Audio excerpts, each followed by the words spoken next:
J'ai vieilli maintenant. Ces 30 dernières années, mes occupations professionnelles m'ont mis en rapport singulier avec ce qu'on pourrait considérer comme une catégorie peu ordinaire et même plutôt particulière de l'humanité, à propos de laquelle pourtant, à ma connaissance, rien ne fut jamais déposé par écrit. Je veux dire les copistes juridiques dits commis aux Écritures. J'en ai connu un bon échantillon à titre privé autant que professionnel, et si cela vous inspire, je pourrais vous raconter diverses histoires auxquelles un gentleman de bonne nature trouverait de quoi sourire et pleurer quelque âme sentimentale. Mais je ne compte pour rien les biographies de tous les copistes prises ensemble pour quelques fragments de la vie de Bartleby, qui fut un commis de la plus étrange sorte que j'ai jamais vu, ou dont j'ai même entendu parler. Alors que de n'importe quel autre copiste, je pourrais dresser la vie entière, pour Bartleby, il ne saurait en être question, et je ne crois pas qu'on puisse trouver de sources et documents qui autoriseraient une biographie complète et satisfaisante de ce personnage. Bartleby était un de ces êtres pour lesquels rien n'est vérifiable, hormis les sources originales, et dans son cas, elles sont bien minces. Ce que mes yeux stupéfiés ont vu de Bartleby, voilà tout ce que je sais de lui, à part, bien sûr, ces vagues commérages dont il sera fait mention par la suite. Avant de présenter le copiste tel qu'il m'apparut tout d'abord, il convient de faire quelque peu étalage de moi-même, mes commis, mon affaire, mes bureaux, mon environnement en général. Une telle description est indispensable pour une compréhension adéquate de celui qui va principalement nous occuper. À noter tout d'abord, je suis quelqu'un à qui, depuis sa prime jeunesse, on a inculqué que le mode de vie le plus simple était aussi le meilleur. Et pour cela, bien que j'appartienne à une profession notablement énergique et nerveuse, jusqu'à la turbulence parfois, je n'ai jamais supporté que rien de cela ne vienne troubler ma paix. Je suis un de ces juristes sans ambition qui ne s'est jamais frotté à un jury et à aucun moment n'a recherché les applaudissements publics. Mais dans la douce tranquillité d'une retraite douillette à mener un travail douillet pour gérer les investissements de gens plus fortunés, leurs emprunts et hypothèquent leur portefeuille boursier. Tous ceux qui me connaissent me considèrent comme une personne éminemment sûre. Le regretté John Jacob Astor, peu connu pour être porté à l'enthousiasme poétique, n'a jamais hésité à dire que ma première qualité était certainement la prudence, ensuite la méthode. Qu'on ne croit pas que je parle par vanité. Je ne fais que témoigner de ce fait. Le regretté John Jacob Astor ne me laissait pas sans occupation. C'est un nom que, je l'admets, j'ai plaisir à redire pour cette sonorité ronde et tournoyante qui est la sienne et qui résonne comme un lingot. J'ajouterai très librement que je n'étais pas insensible à la bonne opinion du regretté John Jacob Astor. Quelque temps avant que commence cette brève histoire, mes activités avaient considérablement augmenté. On m'avait accordé ce bon vieux titre maintenant abandonné dans l'État de New York de maître des requêtes. Ce n'était pas un travail véritablement ardu, mais la rémunération qui s'y attachait était rien moins que déplaisante. Il est rare que je perde le contrôle de moi-même, et encore plus rare que je cède à l'indignation devant les fautes et les outrages, mais qu'on me permette ici de hausser imprudemment la voix et de déclarer que je considère l'abrogation soudaine et arbitraire du poste de maître des requêtes dans la nouvelle Constitution comme un acte prématuré. Attendu que j'en avais escompté des profits à vie, quand cela n'a duré que quelques courtes années. Mais il en est ainsi, c'est un fait. Mes bureaux étaient en étage, à Wall Street, D'un côté, il donnait sur un mur blanc qui faisait office d'un spacieux puits de lumière pénétrant l'immeuble de bas en haut. La vue pouvait certes être qualifiée d'insipide plus qu'autre chose, manquant résolument de ce que les peintres de paysages nommeraient vie. Mais s'il en était ainsi, la vue depuis l'autre extrémité des bureaux permettait le contraste, si rien d'autre. De ce côté, mes fenêtres offraient une vue sans limite sur un haut mur de briques rouges, noirci par l'âge et une ombre éternelle. Et ce mur n'exigeait pas de longue vue pour en scruter les vagues beautés, puisqu'il avait poussé à moins de 3 mètres de mes volets. Considérant la hauteur gigantesque des immeubles environnants et que mes bureaux étaient au premier étage, l'intervalle entre ce mur et le mien ne ressemblait rien moins qu'à une grande citerne carrée. Dans cette période qui a tout juste précédé l'irruption de Bartleby, j'employais dans mon cabinet 2 personnes comme copistes et un grouillot prometteur qui servait de garçon de course. Le premier, Turkey, dindon. Le deuxième, nippers, trombone. Le troisième, gingembre, comme le biscuit de gingembre. Cela ressemble à des noms, mais pas de ceux qu'on trouve habituellement dans l'annuaire. À vrai dire, les surnoms que chacun de mes 3 clercs s'était mutuellement conférés étaient l'expression profonde de leurs personnalités et caractères respectifs. Turkey, dindon, était un Anglais courteau, asthmatique, de mon âge environ, donc pas loin de la 60aine. Il faut reconnaître que le matin, son visage était d'une jolie teinte rubiconde, mais après son déjeuner de midi, à la méridienne, flamboyait comme les charbons de l'âtre de Noël. Et continuant ainsi de flamboyer, mais en s'évanouissant progressivement jusqu'à 6 heures du soir ou à peu près, après quoi je ne voyais plus le propriétaire du visage, lequel atteignait son apogée quand culminait le soleil, à la méridienne, semblait grandir avec lui, s'épanouir et diminuer suivant le jour, avec la même régularité et une gloire sans égard. J'ai connu beaucoup de coïncidences singulières au cours de ma vie, et ce n'était pas la moindre parmi elles que ce fait très exact, Turkey, dindon, dispensant tous ses pleins feux depuis sa figure rouge rayonnante, commençait alors aussi à ce moment critique, le moment où je considérais ses capacités professionnelles comme sérieusement affectées pour le reste de la journée. Non qu'il devienne alors vraiment paresseux ou marque une aversion pour le travail. Le problème, c'est qu'en même temps, il lui prenait trop d'énergie. C'était de sa part un activisme étrange, enflammé, agité, frivolement sans repos. Tous ces pâtés sur mes pièces lui échappaient ainsi l'après-midi à la méridienne. Non seulement il devenait insouciant et acquérait une triste propension l'après-midi à faire tâches épatées, mais certains jours il allait jusqu'à un vrai vacarme. Par moments, son visage s'enflammait d'un incendie supplémentaire, comme d'avoir rajouté du bois sec sur son anthracite.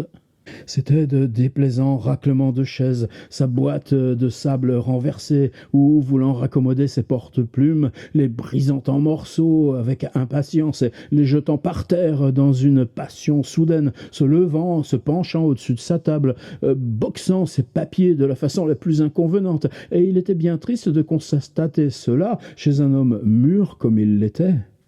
À part cela, en de nombreuses façons, un homme de la plus grande valeur pour moi, du moins jusqu'à midi, à la méridienne. Alors la créature la plus rapide, la mieux appliquée pour accomplir d'énormes masses de travail dans un style qu'on aurait eu de la peine à égaler.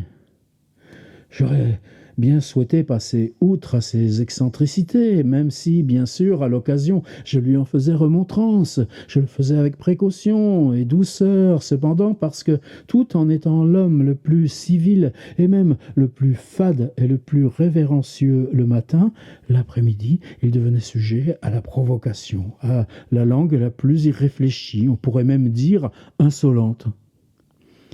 Estimant à la fois sa tâche du matin à sa juste valeur, et bien résolu à ne pas le perdre, mais en même temps de moins en moins à l'aise avec ses manières enflammées de l'après-midi, Étant homme de paix et ne souhaitant pas, par mes admonitions, provoquer de sa part des répliques inconvenantes, je pris sur moi un samedi après-midi, et il devenait encore pire le samedi, de lui insinuer très amicalement que peut-être, maintenant qu'il prenait de l'âge, serait-il bien d'écourter son travail, en gros qu'il se passe de venir dans mes bureaux une fois midi sonné, et qu'après son déjeuner, il ferait mieux de revenir en ses appartements et de se reposer jusqu'à l'heure du thé. Il prit une expression de ferveur intolérable, tandis qu'il m'expliquait avec solennité, gesticulante, avec une longue règle depuis l'autre extrémité de la pièce, que si ses services du matin étaient si utiles, sinon indispensables, que ne l'étaient-ils l'après-midi? Avec votre permission, monsieur, rajouta Turk cette fois-ci, je me considère comme votre bras droit. Le matin, je ne fais qu'organiser et déployer mes colonnes, mais l'après-midi, je me mets à leur tête, et on vous charge galamment l'ennemi, comme ça. Elle fit un grand moulinet de sa règle. Mais les pâtés, Turkey, je protestais. Vrai, mais avec votre permission, monsieur, voyez comme je grisonne, c'est l'âge. Certainement, monsieur, qu'un pâté ou deux par une après-midi surchauffée, on ne doit pas en juger trop sévèrement, eu égard à ses cheveux gris. Un âge respectable, même s'il entraîne quelques pâtés sur une page, voilà qui est honorable. Avec votre permission, monsieur, c'est nous deux qui nous faisons vieux. À cet appel à ma compassion de vieux camarade, comment résister? En bonne conscience, je compris qu'il ne s'en irait pas. Alors je m'étais fait à l'idée de le garder, bien résolu en contrepartie d'y veiller, et que durant l'après-midi, il ne traiterait que des papiers de moindre importance. Nippers, le second de ma liste, était un jeune homme d'à peu près 25 ans, doté d'une moustache et d'un teint cireux, mais avant tout d'un air de pirate. J'ai toujours jugé qu'il était la victime de deux pouvoirs démoniaques, l'ambition et l'indigestion. L'ambition se manifestait par une impatience certaine à effectuer le travail d'un simple copiste, et une injustifiable usurpation quant à certaines règles strictement professionnelles, comme le respect des formes originelles d'un document légal. L'indigestion semblait transparaître dans certaines irritabilités nerveuses occasionnelles et les tics grimaçants qui le faisaient grincer des dents de façon parfaitement audible lorsqu'il le faisait une faute en copiant, et des imprécations inutiles chuintant plutôt que dites dans le feu du travail, surtout en perpétuel mécontentement de la hauteur du pupitre sur lequel il opérait, même d'un tempérament merveilleusement ingénieux en mécanique. Nippers n'arrivait jamais à ce que son pupitre lui convienne. Il installait des cales sous ses pieds, improvisait avec des morceaux de carton jusqu'à trouver l'ajustement le plus précis par quelques feuilles de brouillon repliées, mais aucune invention ne convenait. Si par égard pour les aises de ses vertèbres, il choisissait de donner au-dessus de son pupitre un angle aigu par rapport à son menton et d'écrire là-dessus comme un homme qui prendrait le toit d'une maison hollandaise pour bureau, alors il s'exclamait que cela lui coupait la circulation du sang dans les avant-bras. Si maintenant il baissait la table à la hauteur de ses poignets et se voûtait dessus pour écrire, c'était une crampe qui lui tordait le dos. En bref, pour le dire crûment, Nippers ne savait pas ce qu'il voulait. Ou bien, s'il voulait une chose précise, c'était d'être à jamais délivré d'un pupitre de copiste. Parmi les manifestations de son ambition maladive, il y avait sa fierté à recevoir les visites de certains compagnons à l'allure ambiguë, dans des manteaux miteux qu'il nommait ses clients. J'étais bien sûr au courant qu'il n'était pas seulement dès ce moment un considérable apprenti politicien, mais qu'il faisait à l'occasion quelques affaires pour son propre compte dans les chambres de justice, et n'était pas un inconnu sur les chemins qui mènent à Tombs.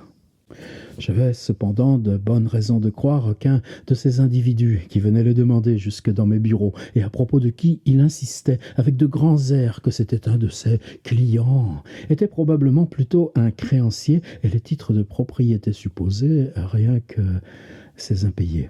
Mais avec tous ses défauts et les contrariétés qu'il me causait, Nippers, comme son collègue Turkey, m'était d'une considérable utilité. Il écrivait d'une main nette, rapide, et quand il le voulait, ne manquait pas d'une certaine tenue de gentleman, à preuve qu'il était toujours habillé de façon très gentleman, et cela par conséquent augmentait la considération qu'on avait pour mes bureaux. Alors que, malgré mon respect pour Turkey, j'avais quelque effort à faire pour le garder hors de reproche. Ses vêtements avaient une capacité innée à sembler graisseux et sentir la gargote. Il portait ses pantalons sans ceinture et en était comme un sac. Ses manteaux exécrables, et personne n'aurait voulu de son chapeau. Mais tandis que le chapeau m'était une chose indifférente, attendu que sa civilité et déférence naturelle, comme un bon citoyen britannique le lui faisait ôter dès qu'il entrait dans les lieux, avec son manteau, c'était une autre paire de manches. De son manteau, j'essayais de raisonner avec lui, mais sans effet. La vérité, je suppose, était qu'un employé aussi maigre revenu ne pouvait pas financer à la fois une si fière figure et un manteau brillant tout à la fois. Comme Nippers le fit une fois remarquer, l'argent de Turkey partait principalement en liquide. Un jour d'hiver, j'offris à Turkey un mien manteau d'allure très respectable, largement chaud et confortable, et qui se boutonnait des genoux jusqu'au col. Je pensais que Turkey aurait apprécié le geste et apaisé Je pensais que Turkey aurait apprécié le geste et apaisé ses éruptions et intempérances de l'après-midi. Mais non. Je crois absolument que s'emboutonner dans un manteau aussi duveteux qu'une couverture eut sur lui un effet pernicieux, selon le même principe que trop d'avoine nuit à un cheval. En fait, précisément, de la façon dont on dit qu'un cheval rageur et rétif se sent à l'avoine, ainsi fit Turkey du manteau. Il devint insolent. C'est un homme à qui la prospérité nuisait. Bien que, concernant l'auto-indulgence de Turkey quant à ses habitudes, je conservais mes propres hypothèses, en ce qui concernait Nippers, j'étais persuadé que, quels qu'aient pu être ses défauts dans le respect de l'autre, il était en fin de compte un jeune homme de tempérance.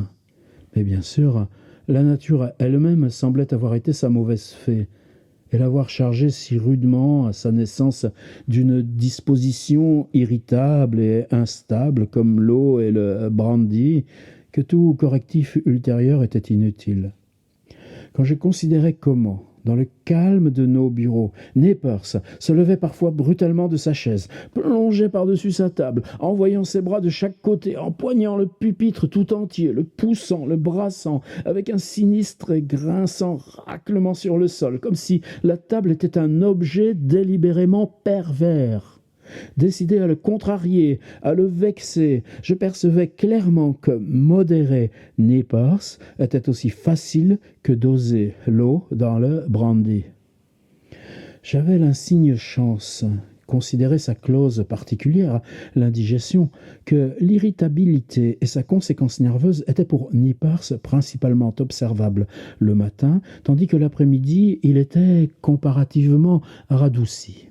De telle façon que le paroxysme de Turkey ne survenant pas avant midi environ, je n'avais jamais affaire à leurs excentricités simultanément. Quand Nippers s'était lancé, Turkey ne l'était pas, et vice-versa, ce qui était un arrangement convenable et naturel en de telles circonstances. Gingembre, le troisième de ma liste, était un compère de 12 ans. Son père était cocher et avait pour ambition de voir son fils installé sur un banc plutôt que sur une charrette avant de mourir. Il l'avait donc envoyé à mon bureau comme apprenti juriste et coursier, nourri et logé, plus $1 par semaine. Il avait un petit pupitre pour lui seul, mais on ne peut pas dire qu'il s'en servait beaucoup. Soumis à l'inspection, son tiroir révélait une grande variété de coquilles de diverses sortes de fruits secs. Bien sûr que pour l'esprit rapide de la jeunesse, toute la noble science du droit était contenue dans une coquille de noix. Et ce n'était pas une moindre tâche, et non plus celle qu'il effectuait avec la plus grande célérité que de fournir Turkey et Nippers en pommes et en biscuits. Recopier des actes de justice assèche terriblement. C'est proverbial. Un travail de costaud. Mes deux copistes étaient promptes à s'humecter la bouche d'une ou deux Spitzenberg dans les innombrables buvettes qui vont de la chambre jusqu'au bureau de poste. Et ils envoyaient gingembre, bien souvent, leur procurer ce petit biscuit singulier, petit, plat, rond et très épicé, qui leur avait servi à le baptiser. Certains matins d'hiver, où le travail se révélait particulièrement morose, Turkey pouvait les gober 20 par 20 comme de simples gaufrettes, alors qu'il se vendait bien un penny pour 6 ou 8. Les raclements de sa plume s'accordant avec le croustillant et le craquant de sa double mâchoire. Dans tous ces après-midi explosifs, aux salves et rafales de ses bévues, s'ajoutaient les morceaux humides de biscuits au gingembre qui lui remontaient aux lèvres et qu'il éternuait sur les hypothèques comme un sot définitif. J'avais alors le meilleur prétexte pour le rabrouer, mais il me corrompait en faisant une révérence à la chinoise, disant « Avec votre permission, monsieur, c'est plutôt généreux de ma part de vous fournir ainsi en articles de papeterie. » Maintenant, mon travail original, celui d'un gestionnaire de portefeuille et prestataire d'actes abscons de toutes sortes, s'était considérablement accru en devenant maître des requêtes. Il y avait maintenant vraiment du travail pour des copistes. Non seulement j'avais de quoi fournir aux clercs qui m'accompagnaient, mais je devais leur procurer une aide supplémentaire. Suite à ma petite annonce, j'aperçus un matin un jeune homme, immobile, sur le pas de la porte, qu'on avait laissée ouverte parce que c'était l'été. Aujourd'hui encore, je me remémore facilement cette silhouette, blême, bien coiffée, pitoyablement respectable, incurablement solitaire. C'était Bartleby. Après un bref entretien sur ses qualifications, je l'engageai. Heureux de disposer dans ma brigade de commis d'un homme aussi singulièrement pondéré d'aspect, dont je pensais qu'il serait d'une influence bénéfique sur le tempérament inconstant de Turkey et celui agité de Nippers. J'aurais dû préciser auparavant qu'une porte vitrée divisait mes locaux en deux parties, l'une d'entre elles occupée par mes deux copistes, l'autre par moi-même. Selon l'humeur du jour, je laissais cette porte ouverte ou la refermais. Je décidai d'attribuer à Bartleby le coin auprès de la porte vitrée, mais de mon propre côté, et avoir ce garçon tranquille à portée d'appel pour toutes les petites choses insignifiantes qu'on aurait à faire. Je lui installai son pupitre le long d'une petite fenêtre de côté, une fenêtre qui, au départ, procurait une vue latérale sur une cour de briques crasseuses, mais qui, désormais, en raison des constructions successives, ne procurait plus de vue du tout, mais quand même un peu de lumière. À moins d'1 mètre des vitres, il y avait un mur aveugle, et la lumière arrivait de loin au-dessus, entre deux immeubles très hauts, comme une toute petite ouverture dans un dôme.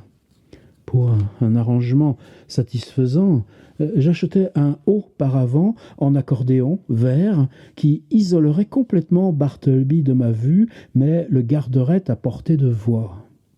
Et de cette façon, espace privé et relations sociales s'ajoutaient. Au début, Bartleby remplit une quantité extraordinaire d'écriture. Comme affamé depuis longtemps de quelque chose à copier, il semblait se gaver lui-même de mes documents. Il continuait presque jour et nuit, copiant à la lumière du jour, puis à la chandelle. J'aurais dû me sentir réjoui de cette application, et j'y avais senti une industrie joyeuse. Mais il écrivait en silence, avec indifférence, mécaniquement. C'est bien sûr une part indispensable du travail de copiste que vérifier l'exactitude de sa copie, collationnée mot à mot. Quand il y a 2 copistes ou plus dans un bureau, ils s'épaulent l'un l'autre pour cette vérification, l'un lisant la copie, l'autre tenant l'original. C'est une affaire morne, fastidieuse, léthargique. Je peux vraiment imaginer qu'elle paraisse intolérable à certains tempéraments sanguins. Par exemple, je peux accorder foi à l'idée qu'un poète fougueux comme Byron aurait été heureux de s'asseoir à côté de Bartleby pour la vérification d'un acte juridique de, disons, 500 pages, écrite serrée, par une main précise. De temps en temps, dans l'urgence des affaires, j'avais pris l'habitude de collationner certains brefs documents moi-même, convoquant Turkey ou Nippers pour m'aider. Mon but en plaçant ainsi Bartleby à ma portée derrière son paravent était de profiter de ses services en de telles occasions courantes. C'était le 3e jour, je crois, avant son arrivée, avant que la nécessité se soit présentée de collationner une de ses propres copies. Qu'ayant à me presser de boucler une affaire de routine, j'appelai soudain Bartleby. J'étais assis, la tête penchée, l'original posé devant moi sur la table, tendant la main droite de côté, agitant avec un peu de nervosité la copie, de telle façon qu'émergeant à l'instant de sa retraite, Bartleby puisse s'en saisir et qu'on procède à notre vérification sans le moindre délai. C'est en tout cas dans cette attitude que je me tenais, quand je l'appelais, lui résumant rapidement ce que je voulais qu'il fisse, en l'occurrence, relire un court texte avec moi. Imaginez ma surprise, non, ma consternation, quand sans même bouger de son repère, une voix singulièrement douce, mais ferme, me répondit « I would prefer not to. » Je préférerais ne pas. Je me rassis un moment, dans le plus parfait silence, rassemblant mes facultés secouées. D'abord, je la répétai avec le plus de clarté que je pouvais y mettre. Mais à l'instant revint, et aussi clairement, la même précédente réponse. « I would prefer not to. » Je préférerais ne pas. Préférerais pas quoi? Je repris en écho, me levant, avec fièvre, traversant la pièce d'une enjambée. Vous voulez dire quoi? Vous tombez de la lune? Si vous voulez m'aider à collationner cette feuille-là, vous la prenez, je la lui lançais. Je préférerais ne pas, dit-il. Je le fixais avec résolution. Son visage maigre, impassible, ses yeux gris, vagues et calmes, pas un soupçon d'agitation qui se soit emparé de lui. Aurait-il été mal à l'aise le moindre du monde, coléreux, insolent ou impertinent dans ses façons? En d'autres mots, y aurait-il eu quoi que ce soit d'humainement ordinaire dans son propos? Sans aucun doute, je l'aurais immédiatement renvoyé de mes locaux, mais tel que c'était, j'aurais pu aussi bien mettre à la porte mon buste palichon de Cicéron en plâtre de Paris. Je restai à le fixer pendant un moment, tandis qu'il continuait sa propre recopie, puis me rassis à mon bureau. Voilà qui est étrange, je pensais. Qu'est-ce que j'aurais pu faire de mieux? Mais le travail pressait, j'en conclus qu'il valait mieux oublier ça pour l'instant et y revenir un peu plus tard. Et donc, appelant Nippers dans l'autre pièce, le document fut vite expédié. Quelques jours plus tard, Bartleby vint à bout de 4 longs documents, la copie en 4 exemplaires d'une semaine de déposition faite devant moi à la haute cour de la chancellerie. Il fallait désormais les vérifier. Préparant l'ensemble, j'appelais Turkey, Nippers et Gingembre dans l'autre pièce, me préparant à remettre à chacun de mes 4 clercs une des 4 copies, tandis que je lirais l'original. En fonction de quoi Turkey, Nippers et Gingembre avaient apporté leurs chaises en rang, chacun sa copie à la main, et j'appelais Bartleby à rejoindre ce groupe passionnant. « Bartleby, vite, on vous attend !» J'entendis un lent raclement de pieds de chaise sur le plancher nu, et il finit par apparaître à l'entrée de son ermitage. « De quoi s'agit-il demanda-t-il doucement. Les copies, dis-je avec impatience. Nous allons les collationner. Prenez celle-ci, je lui tendis le 4e exemplaire. Je préférerais ne pas, dit-il, et il s'évanouit tranquillement derrière le paravent. Pendant un instant, c'était comme d'être transformé en statue de sel, là, comme ça, à la tête de ma colonne de clercs assis. Retrouvant mes esprits, j'allai jusqu'au paravent et m'enquis de la raison d'un comportement aussi extraordinaire. Mais pourquoi refuseriez-vous? Je préférerais ne pas. Avec quelqu'un d'autre, je serais sorti de mes gonds, serais monté à une passion redoutable, au mépris de tout autre argument, et l'aurais ignominieusement expulsé hors de ma présence. Mais il y avait quelque chose dans Bartleby qui, étrangement, me désarmait, et d'une sorte de manière merveilleuse me touchait et me déconcertait. Je commençais à m'expliquer avec lui. Ce sont vos propres copies que nous allons nous mettre à collationner. C'est du travail que nous vous épargnons, parce qu'une seule lecture suffira pour les 4 exemplaires. Tout le monde fait ça. Chaque copiste est censé aider à examiner la copie. Ce n'est pas comme ça. Vous ne répondez rien. Répondez. Je préférerais ne pas, répliqua-t-il d'une voix presque flûtée. J'eus l'impression qu'il avait soigneusement et un par un révoqué, pendant que je parlais, chacun de mes arguments. Parfaitement compris leur sens. Impossible de contredire leur irrésistible conclusion, mais qu'en même temps, une considération suprême le poussait à répondre comme il le faisait. Vous êtes donc décidé à ne pas satisfaire ma requête, une requête faite selon l'usage commun et le bon sens? Il me laissa brièvement à entendre que sur ce point, mon jugement était exact. Oui, sa décision était irréversible. Ce n'est pas si rare dans le cas où un homme se laisse intimider d'une façon nouvelle et violemment déraisonnable qu'il commence par mettre en doute sa propre et pleine certitude.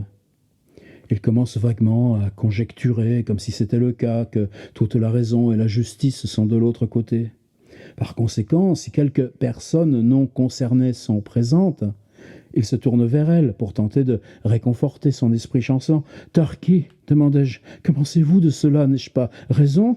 « Avec votre permission, monsieur, dit Turkey de son ton le plus falot, je crois que vous avez raison. »« Nippers, demandai-je, qu'est-ce que vous pensez de cela ?»« Je crois que vous devriez le fiche dehors. » Le lecteur attentif se sera aperçu que, s'agissant du matin, la réponse de Turkey est rapportée en termes polis et tranquilles, tandis que la réponse de Nippers se situe dans sa pulsion maladive. Ou, pour reprendre une phrase rapportée ci-dessus, le sale caractère de Nippers était en service, et celui de Turkey, non. « Gingembre, demandai-je, souhaitant mettre de mon côté le plus mince des suffrages. Qu'est-ce que tu penses de ça ? » « Je crois, monsieur, qu'il est un peu tapé, » répondit Gingembre avec la grimace appropriée. « Vous avez entendu ce qu'ils disent, repris-je, me tournant vers le paravent. Revenez par ici et faites votre travail. » Mais nulle réponse pour nous être octroyée. Je méditais un instant, en douloureuse perplexité. Mais à nouveau, le travail nous pressait.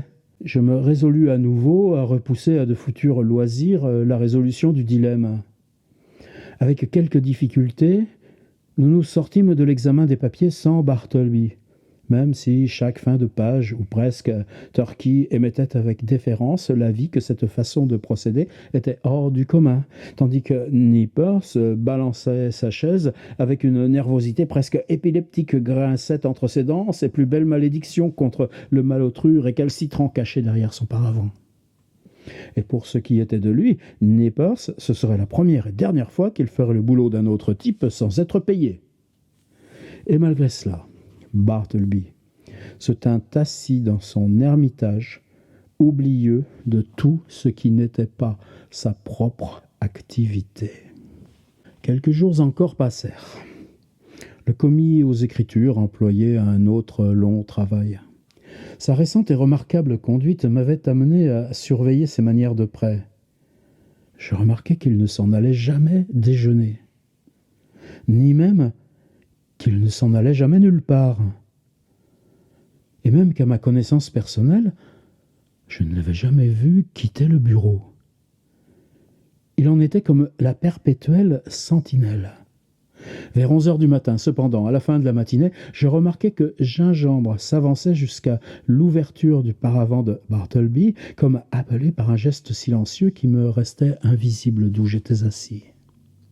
Le gamin quittait alors le bureau en faisant sonner quelques pence et revenait avec une poignée de biscuits au gingembre qu'il livrait à l'ermitage, recevant 2 des gâteaux pour son dérangement.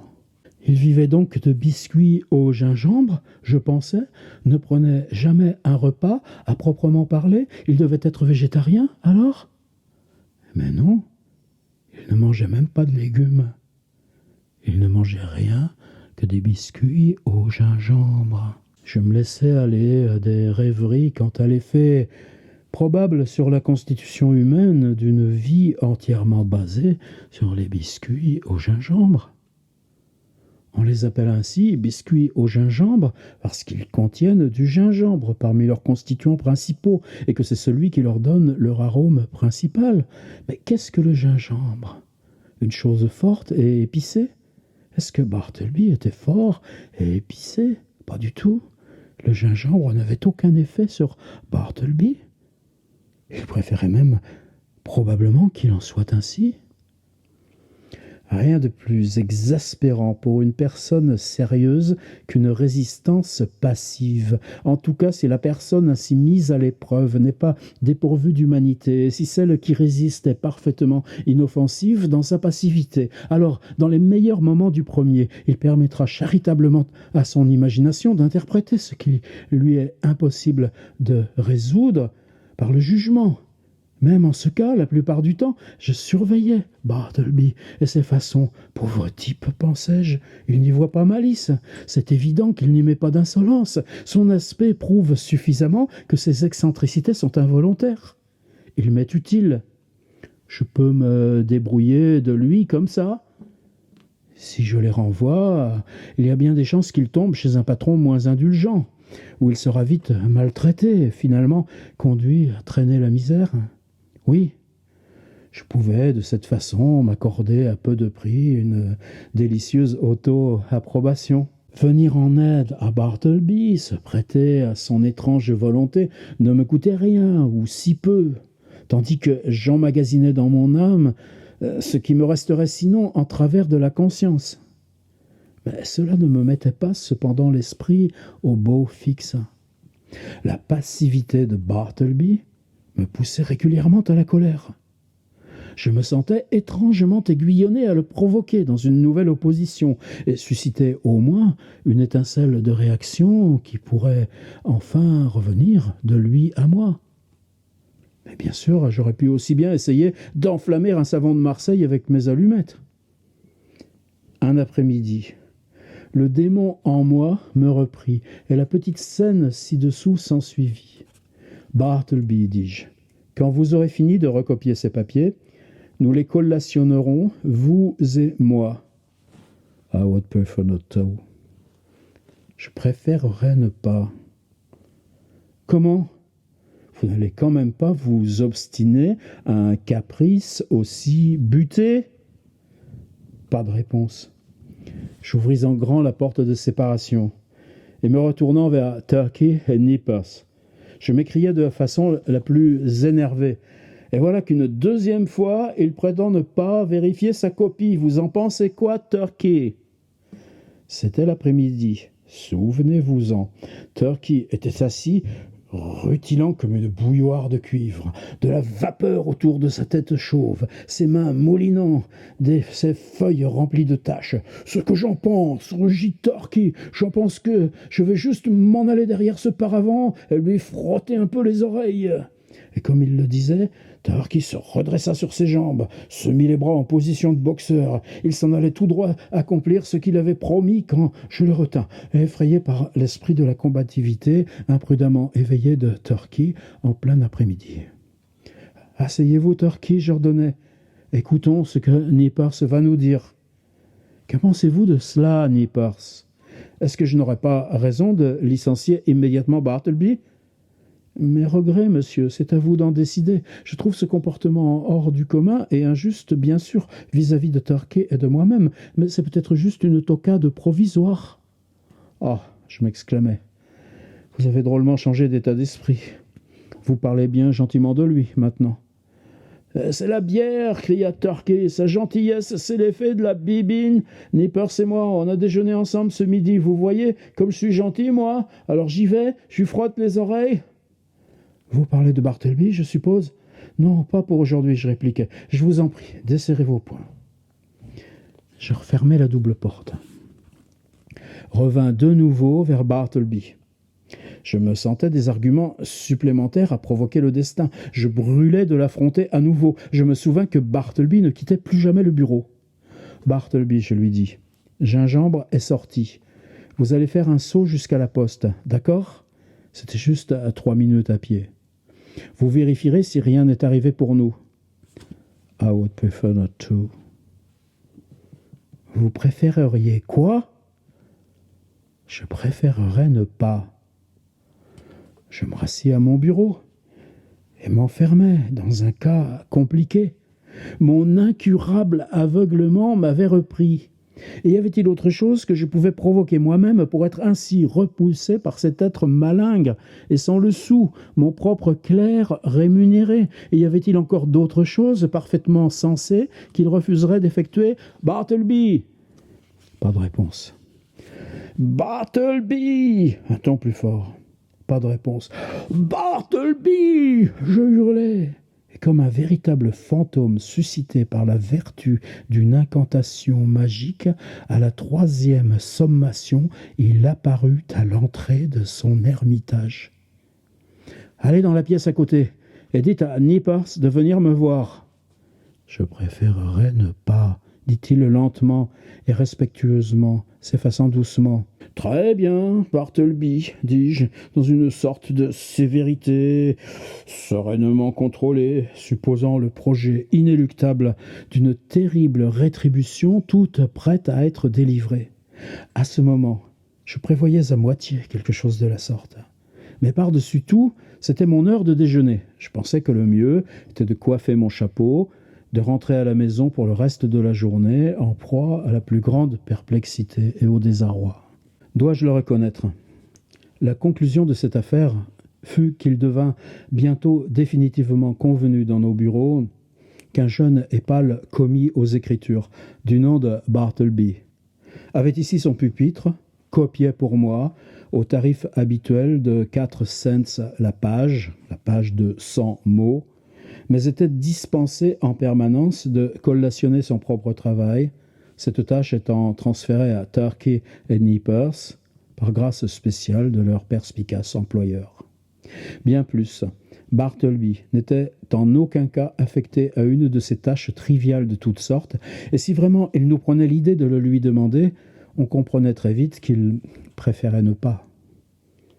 En d'autres mots, qu'il nous le refusait, et point barre. Comme les jours passaient, je me réconciliais considérablement avec Bartleby. Sa régularité, sa résistance à toute distraction, son labeur incessant, excepté quand il choisissait de se réfugier debout dans ses rêves, derrière le paravent. Son comportement inaltérable et calme en toutes circonstances faisait de lui une bonne recrue. Et chose de première importance, il était là tout le temps. Le premier arrivé le matin, ne bougeant pas de la journée, et le dernier à rester le soir. J'avais une singulière confiance dans son honnêteté. Je sentais que mes papiers les plus précieux étaient en sécurité dans ses mains. Il est sûr que parfois je ne pouvais pas éviter de tomber dans de soudaines et spasmodiques passions à son propos, parce que c'était une difficulté excessive de supporter à temps complet ces étranges singularités, privilèges dispense sans précédent qui formait la part souterraine de stipulations tacites pour que Bartleby reste à mon bureau de temps en temps. Dans l'ardeur à distribuer un travail pressant, j'en appelais à Bartleby par inadvertance d'une phrase brève et rapide comme de venir poser son doigt sur un nœud pour serrer les sangles rouges qui allaient enfermer un dossier. Et bien sûr, de derrière le paravent, la réponse habituelle « I would prefer not to » « Je préférerais ne pas » surgissait immanquablement. Comment alors un être humain, doué des infirmités communes de notre nature, se dispenserait alors d'une plainte amère contre une telle perversité, une telle déraison? Pourtant, chaque rebuffade de cette sorte ne faisait que diminuer la probabilité que je retombe dans une telle inadvertance. Il me faut aussi préciser que selon l'habitude des très honnêtes personnes louant des bureaux dans ces immeubles à haute densité juridique, il y avait plusieurs clés pour ma porte. Une femme qui vivait dans les mansardes récurait nos locaux une fois par semaine et passait chaque jour balayer et nettoyer, gardait la première. Turkey en conservait une autre pour les avantages pratiques. La troisième restait dans ma propre poche. La quatrième, je ne savais même pas qui l'avait. Ce jour-ci, un dimanche matin, je voulais me rendre à Trinity Church pour écouter un pasteur dont on vantait les sermons. Et me retrouvant plus tôt que prévu à la rue, je pensais que je pouvais faire le crochet par le bureau et y passer un moment. Par chance, j'avais ma clé avec moi. Mais quand je la glissais dans la serrure, je découvris qu'elle était bloquée par le dedans. Un peu surpris, j'appelai. Alors, à ma consternation, on tourna la clé de l'intérieur et poussant vers moi son maigre visage, tenant la porte entrebâillée, ce fut l'apparition de Bartleby. En manche de chemise et pour le reste plutôt en loques que déshabillé, me disant tranquillement qu'il était désolé, mais que pour l'heure il était occupé et préférerait ne pas me laisser entrer pour l'instant. En un mot ou deux, il ajouta plus ou moins que je pourrais peut-être faire le tour du pâté d'immeuble 2 ou 3 fois, que ça lui laisserait probablement le temps de finir ses affaires. Mais l'apparition totalement imprévue de Bartleby, occupant mes bureaux d'homme de loi un dimanche matin, nonobstant sa nonchalance de gentleman cadavérique, eut un étrange effet sur moi, qui fit qu'incontinent je m'éclipsai loin de ma propre porte et fis comme il le désirait. Mais non sans divers tiraillements de rébellion impotente devant la doucereuse effronterie de ce singulier commis aux Écritures. Bien sûr, c'était principalement cette merveilleuse modération qui non seulement me désarmait, mais m'émasculait, comme c'était le cas. Parce que je considère que quelqu'un qui permet tranquillement à son clerc rémunéré de tout lui édicter et lui donner l'ordre de s'éloigner de son propre lieu est un être émasculé. D'autre part, j'étais rempli de malaise à l'idée de ce que Bartleby pouvait faire dans mon bureau, en manche de chemise, dans ses loques déshabillées, un dimanche matin. Est-ce qu'il y avait quelque chose qui clochait en route? Non, c'était hors de question. Je n'avais pas pensé un instant que Bartleby était un être immoral. Mais qu'est-ce qu'il pouvait faire ici? Copier? Et quelques excentricités que soient les siennes, Bartleby était une personne éminemment convenable. Il serait la dernière personne à approcher de son pupitre dans un état proche de la nudité. En même temps, on était dimanche. Il y avait quelque chose dans la nature de Bartleby qui interdisait de supposer qu'il pourrait, par une occupation séculière, briser la sainteté de cette journée. Néanmoins, je n'étais pas rassuré. Et c'est empli d'une impétueuse curiosité que je revins vers ma porte. J'insérai la clé sans obstacle, l'ouvris et entrai. Pas de Bartleby. Je fis le tour, anxieusement. Jetai un œil derrière son paravent, mais c'était évident qu'il était sorti. Inspectant plus précisément les lieux, je conjecturais que depuis une période indéfinie, Bartleby avait dû manger, s'habiller et dormir dans mon bureau, et cela sans plat, ni miroir, ni matelas. La banquette rembourrée d'un sofa branlant dans un coin donnait la fausse impression d'une maigre forme étendue. Roulé sous son pupitre, je découvris une couverture. Sous la cheminée vide, une boîte à cirage et une brosse. Sur une chaise, une cuvette avec du savon et une mauvaise serviette. Dans un journal, quelques miettes de biscuits de gingembre et un morceau de fromage. Oui, pensai-je, de façon évidente, Bartleby a fait sa maison ici, tenant lui-même son ménage de célibataire. Et immédiatement d'autres pensées vinrent me traverser. Quelle misérable vie, sans amis, quel isolement se révélait ainsi. Sa pauvreté est grande, mais sa solitude, qu'elle est horrible. Pense à tout cela. Le dimanche, Wall Street est aussi déserte que Petra. Et chaque nuit qui suit chaque jour, elle se vide. Cet immeuble aussi, qui aux heures du jour en semaine bourdonne de vie et d'industrie, la nuit résonne de ce qui est absolument vacant, et tout au long du dimanche, l'abandon. Et c'est ici que Bartleby a fait sa maison. Solitaire spectateur de la solitude de ce qu'il a vu si populeux, une sorte de nouvel et inconscient Marius rêvant dans les ruines de Carthage. Pour la première fois de ma vie, me saisit l'impression d'une mélancolie subjugante, cinglante. Je n'avais jamais eu auparavant l'expérience que de certaines tristesses, même pas déplaisantes. Ce lien à notre humanité commune, maintenant me tirait irrésistiblement vers les ténèbres. Une mélancolie fraternelle. Bartleby et moi-même étions tous deux fils d'Adam. Je me souvenais des soies légères et étincelantes que j'avais vues ce même jour, ces tenues de gala descendant avec des allures de cygne, ce Mississippi qu'est Broadway. Et je les superposais par contraste aux copistes blafards et pensais en moi-même « Ah, le bonheur aspire à la lumière, et c'est pourquoi nous croyons le monde en joie. Mais la misère se cache à l'écart, et nous croyons qu'il n'y a pas de misère. » Ces imaginations noires, des chimères sans aucun doute, d'un cerveau fou et malade, menaient de l'une à l'autre à des pensées plus particulières concernant le caractère excentrique de Bartleby. Le pressentiment d'étranges découvertes rôdait autour de moi. La pâle figure du commis m'apparaissait, errant au dehors parmi des passants indifférents, comme une feuille frissonnant au vent. Et soudainement, je fus attiré par le pupitre fermé de Bartleby, sa clé laissée dans la serrure à pleine vue. Je n'y voyais pas malice, ni la récompense d'une curiosité sans cœur, pensais-je. D'ailleurs, ce pupitre m'appartient, ce qu'il contient aussi. Et rien que de normal à jeter un œil à l'intérieur. Tout y était rangé avec méthode, les papiers habilement classés. Il restait des interstices.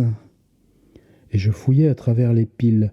Tout d'un coup, je sentis quelque chose et le tirai. C'était un vieux mouchoir, lourd et fermé d'un nœud. Je l'ouvris et vis que c'était ses économies. Je me souvenais aussi de tous ces mystères minuscules que j'avais remarqués à son propos. Je me souvenais qu'il ne disait jamais un mot, sinon pour répondre, et que bien qu'il dispose d'un temps considérable pour lui-même, je ne l'avais jamais vu lire, non, pas même un journal, que pendant de longs moments, il se tenait debout, regardant dehors, à cette insipide fenêtre derrière le paravent, face au mur de briques mortes. J'étais quasiment sûr qu'il ne se rendait jamais dans aucune gargote ou restaurant, tandis que sa pâleur indiquait qu'il ne buvait jamais de bière, comme Turkey, ni même de thé ou de café, comme les autres gens, que je n'avais jamais appris qu'il se soit rendu nulle part, jamais allé se promener, sauf bien sûr contraint et forcé comme à présent. qu'il ne nous avait jamais raconté qui il était, d'où il venait, ni s'il avait de la famille quelque part au monde, et que pourtant, si maigre et si pâle, il ne s'était jamais plaint de maladie, et que, plus que tout, me revenait ce teint blafard, ou bien, dois-je le dire, cette arrogance blafarde, un air inconscient, plutôt comme imposant une distance autour de lui, qui m'avait positivement effrayé et poussé à cette complaisance insipide à l'égard de ses excentricités. Quand je n'avais pas osé lui imposer d'effectuer les plus élémentaires tâches qu'il me devait, alors même que je savais de sa longue et continue immobilité derrière le paravent qu'il devait être debout dans une de ses rêveries devant le mur, mort. À rassembler tout ça, et l'associant à ma récente découverte qu'il avait fait de mon bureau sa permanente demeure et habitation, sans oublier ce caractère morbide à mettre toutes ces choses ensemble, je commençais à ressentir le besoin d'une élémentaire prudence. Mes premières émotions avaient été celles d'une réelle mélancolie, d'une pitié sincère, mais en même proportion que l'isolement de Bartleby croissait et croissait dans mon imagination, cette même mélancolie se convertissait en peur et la pitié en répulsion. C'est si vrai et si terrible aussi, que jusqu'à un certain point, les pensées ou la vue de la misère éveillent nos meilleures affections. Dans certains cas, au-delà d'un certain point fini. Ils se trompent, ceux qui disent que tout cela est invariablement dû à l'égoïsme du cœur humain. Cela tient plutôt à l'absence certaine d'espoir pour trouver remède à une maladie excessive et organique. Pour un être sensible, la pitié est rarement une souffrance, et quand on perçoit enfin qu'une telle pitié ne peut pas mener à un secours effectif, le sens commun ordonne à l'âme de s'en débarrasser. Ce que j'avais vu ce matin me persuadait que le copiste était la victime d'un désordre incurable et inné. Je pouvais donner l'aumône à son corps, mais son corps ne lui était pas une souffrance. C'est son esprit qui souffrait. Et je ne pouvais pas atteindre son esprit.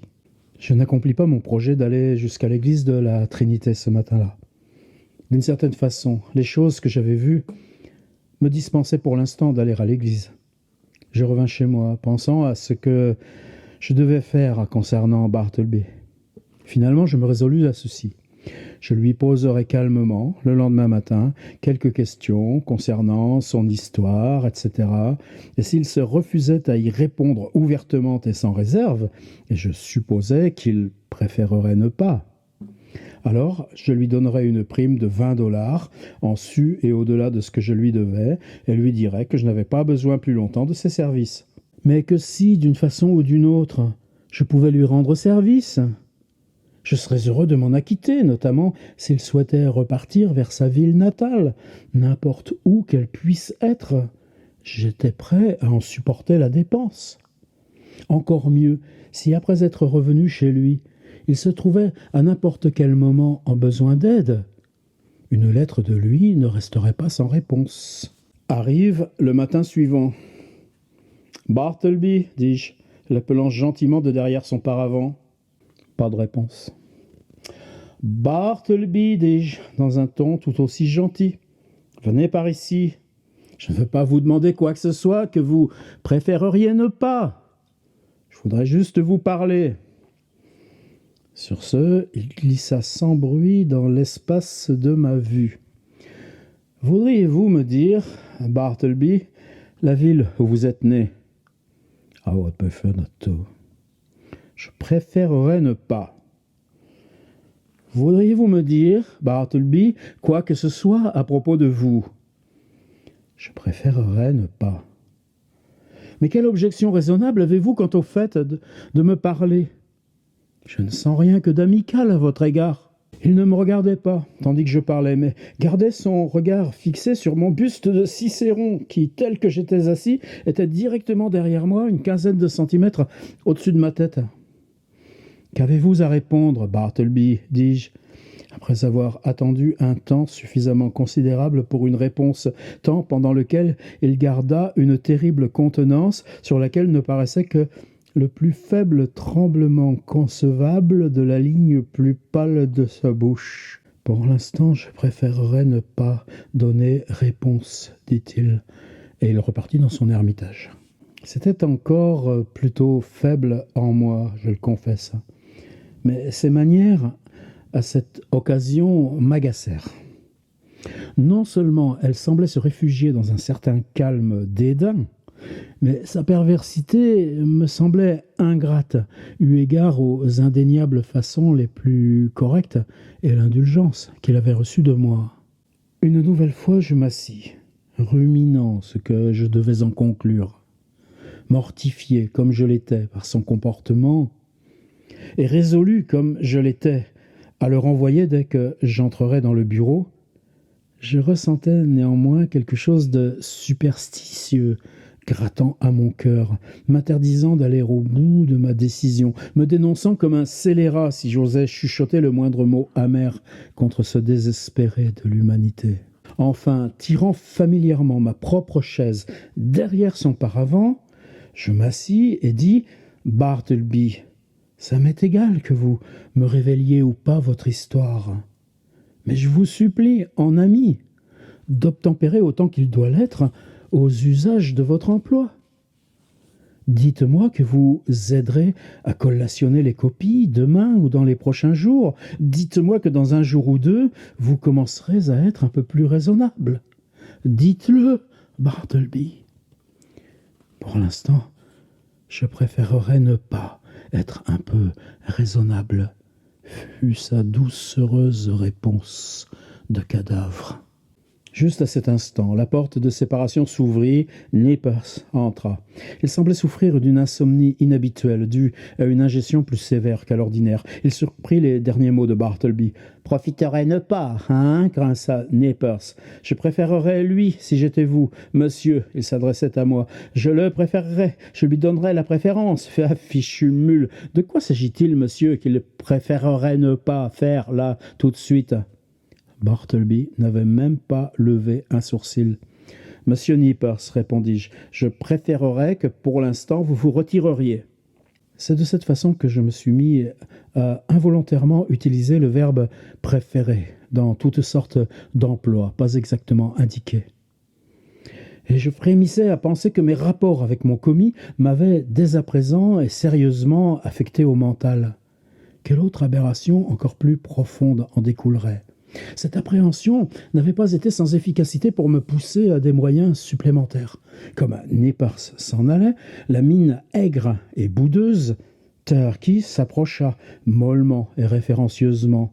« Avec votre permission, monsieur, dit-il, hier je réfléchissais à propos de Bartleby, ici présent. Je me disais que s'il acceptait de venir prendre une pinte de bonne bière chaque midi, ça ferait beaucoup pour le renflouer et lui permettrait de nous aider à collationner ses copies. » « Ah, vous auriez peut-être trouvé le mot exact, répondis-je tout excité. Avec votre permission, monsieur, lequel de mots demanda Turkey, se glissant respectueusement dans l'espace contraint derrière le paravent, me faisant bousculer le copiste. Lequel de mots, monsieur ? Je préférerais qu'on me laisse seul ici, dit Bartleby, comme si cela l'offensait qu'on envahisse son intimité. Oui, c'est le mot, c'est celui-là, Turkey, je repris. Ah, préférer. Oui, un mot bizarre. Jamais je ne l'emploie pour moi-même. Mais monsieur, comme je le disais, s'il voulait bien préférer... Turkey, je l'interrompis. Merci de vous retirer. Oh, bien sûr, monsieur, si vous préférez que je me retire. Quand il ouvrit la porte de séparation pour repartir, Nippers, à son pupitre, échangea un regard avec moi et me demanda si je préférerais que tel acte soit copié sur papier bleu ou papier blanc. Il n'accentua même pas malicieusement le verbe « préférer ». C'était évident que cela lui était sorti involontairement de la bouche. Je me mis à penser que certainement nous devrions prendre nos distances face à un démon qui, déjà, à un certain point, avait pris possession de notre langue, si ce n'est de notre tête, celle de mes clercs et de moi-même. Mais je jugeais prudent de ne pas prononcer son licenciement sur le champ. Le jour suivant, je remarquai que Bartleby ne faisait rien, sauf d'être debout à sa fenêtre, dans sa rêverie du mur mort. Comme je lui demandais pourquoi il ne recopiait pas, il me dit qu'il avait décidé de ne plus jamais écrire. Quoi? Comment cela? Quoi encore? M'exclamai-je. Ne plus écrire? Plus. Et pour quelle raison? N'en voyez-vous pas la raison pour vous-même? Me répondit-il avec indifférence.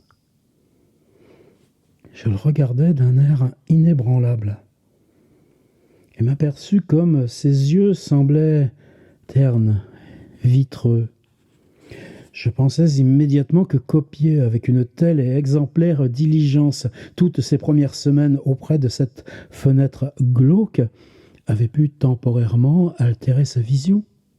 J'en fus touché. Je lui dis un mot de condoléance. J'insinuai que bien sûr il faisait sagement de s'abstenir d'écrire pendant quelque temps, et le pressai de saisir cette opportunité de prendre un peu d'exercice salutaire au bon air, ce que cependant il ne fit pas. Quelques jours plus tard, mes autres clercs étant absents, dans la nécessité urgente d'envoyer un certain nombre de lettres le soir même au courrier, je pensais que, n'ayant rien d'autre à faire sur la terre, Bartleby condescendrait à moins d'inflexibilité que d'ordinaire et porterait ses lettres à la poste. Il le refusa d'un air absent. Et non sans grand inconvénient, j'y allai moi-même. D'autres jours passèrent. Si les yeux de Bartleby s'amélioraient ou non, je ne peux rien en dire. À ce qu'on pouvait en juger, je pense que oui. Mais quand je lui demandais si sa vue s'améliorait, il ne m'octroyait pas de réponse. En tout état de cause, il ne reprenait pas la copie. À la fin, alors que je l'empressais, il m'informa qu'à la copie aussi, il avait définitivement renoncé. « Quoi ?» je m'exclamai. À supposer que vos yeux soient redevenus parfaitement bien, et même meilleurs qu'auparavant, refuseriez-vous de copier? J'ai renoncé à la copie, répondit-il, et il s'éclipsa. Il demeura comme auparavant une sorte d'appareil dans ma pièce. Non, si cela est concevable, il devint encore plus une sorte d'appareil qu'auparavant. Qu'y avait-il à faire? Il ne faisait plus rien dans le bureau. Pourquoi restait-il ici? À l'évidence, il était devenu pour moi une pierre, pas seulement comme un sautoir inutile, mais affligeante à porter. Et pourtant j'étais désolé pour lui. Je ne dis pas la moitié de la vérité quand je dis que, à sa propre charge, il me créait un malaise. S'il m'avait seulement indiqué un parent, un ami, j'aurais instantanément écrit, les aurais pressés d'emmener le pauvre compagnon dans une retraite convenable. Mais il semblait seul absolument dans l'univers, un morceau d'épave en plein océan. À la fin, les besoins de mon affaire passèrent outre toute autre considération. Aussi décemment que je le pus, je prévins Bartleby qu'il aurait inconditionnellement à quitter ses bureaux dans un délai de 6 jours. Je l'incitais dans l'intervalle à prendre les mesures pour se procurer un autre abri. Je lui proposais de l'aider dans cet effort, si lui-même n'arrivait pas à faire les premiers pas pour ce transfert. Et quand vous me quitterez définitivement, Bartleby, ajoutai-je, vous verrez que vous ne partirez pas si démuni. 6 jours à compter de maintenant. Souvenez-vous. À l'expiration de ce temps, je jetai un œil derrière le paravent. Et bien sûr, Bartleby y était. Je boutonnai ma veste, me préparai. Avançant lentement vers lui, je lui touchai l'épaule et dis « Le moment est venu. Vous devez partir d'ici. J'en suis désolé pour vous. Voici votre argent, mais vous devez y aller. » « I would prefer not to. »« Je préférerais ne pas, » répondit-il, continuant à me tourner le dos. « Vous le devez. » Il resta silencieux. Notez que j'avais une confiance illimitée dans l'honnêteté de cet homme. Il m'avait fréquemment rendu 6 pence ou shillings retrouvés par terre, parce que je peux être plutôt insouciant quand je me boutonne. L'échange qui s'ensuivit ne doit pas être considéré comme extraordinaire. Bartleby, dis-je, je vous dois 12 $ sur votre paye. En voici 32. Les 20 supplémentaires sont à vous. Vous les acceptez, et je posai le compte devant lui. Il ne fit aucun mouvement. Je vous les laisse. Et je pris un poids sur son pupitre pour les recouvrir. Puis, prenant mon chapeau et ma canne, je gagnai la porte, me retournai tranquillement et ajoutai « Quand vous aurez enlevé vos affaires de ce pupitre, Bartleby, bien sûr vous refermerez la porte, puisque tous les autres ont fini leur journée, sauf vous. S'il vous plaît, glissez votre clé sous le paillasson, que je la retrouve demain matin. Je ne vous verrai plus, donc au revoir. Si plus tard dans votre nouvel emploi je peux vous être d'une aide quelconque, n'hésitez pas à m'écrire. Adieu, Bartleby. Prenez soin de vous. » Il ne me répondit pas un mot. Comme l'ultime colonne d'un temple ruiné, il restait debout, muet, solitaire, dans le milieu de la pièce déserte. Comme je revenais tout pensif à la maison, ma vanité reprit le dessus sur ma pitié. Je ne pouvais que m'enorgueillir de ma maîtrise des ressources humaines en licenciant enfin Bartleby. Oui, j'appelle cela maîtrise. Et cela apparaîtrait ainsi à n'importe qui y réfléchirait de façon dépassionnée. La beauté de ma démarche se révélait à ma parfaite quiétude. Aucune empoignade vulgaire, pas de provocation d'aucune sorte, pas de colère autoritaire, ni d'allées et venues intempestives à travers les bureaux, éructant des ordres véhéments pour que Bartleby rassemble son paquetage de mendiants et disparaisse. Rien de tout cela. Sans même avoir à ordonner bruyamment à Bartleby de partir, comme l'aurait fait un génie inférieur, j'assumais le fait qu'il est à partir. Et sur ce fait était construit tout ce que j'eus à dire. Plus je pensais à ma démarche, plus j'en étais enchanté. Néanmoins, le matin suivant, en me réveillant, j'avais des doutes. J'avais en gros laissé s'évanouir toutes les fumées de vanité. C'est toujours l'heure la plus agréable et la plus sage qu'atteint un homme, celle qui suit l'heure de son réveil. Ma démarche me semblait aussi sagace que la veille, mais juste en théorie. Qu'est-ce qu'il en serait en pratique ? Là était la difficulté. C'était vraiment bien pensé d'avoir ainsi géré le départ de Bartleby. Mais après tout, moi seul l'avais assumé, et non pas Bartleby. C'était cela la question. Aurait-il assumé de me quitter, ou bien avait-il préféré ne pas ? Il était beaucoup plus un homme à préférer qu'à assumer. Le petit déjeuner avalé, je descendis en centre-ville, argumentant les possibilités, pro et contre. À un moment, je pensais que tout cela se révélerait un misérable échec, qu'on retrouverait Bartleby bien vivant dans mon bureau, comme d'habitude. Le moment suivant, il me semblait que je trouverais enfin sa chaise vide. Et je balançais d'un à l'autre, au coin de Broadway et de Canal Street. J'aperçus un groupe de gens très excités dans la plus sérieuse des conversations. « Je tiens le pari qu'il ne l'a pas fait, dit une voix quand je passais. « Pas fait, je te tiens, sortez votre mise !» J'avais déjà mis instinctivement la main à la poche pour sortir ma propre mise quand je me souvins qu'on était un jour d'élection. Les mots que j'avais entendus ne faisaient aucunement référence à Bartleby, mais au succès ou à l'insuccès d'un des candidats pour la mairie.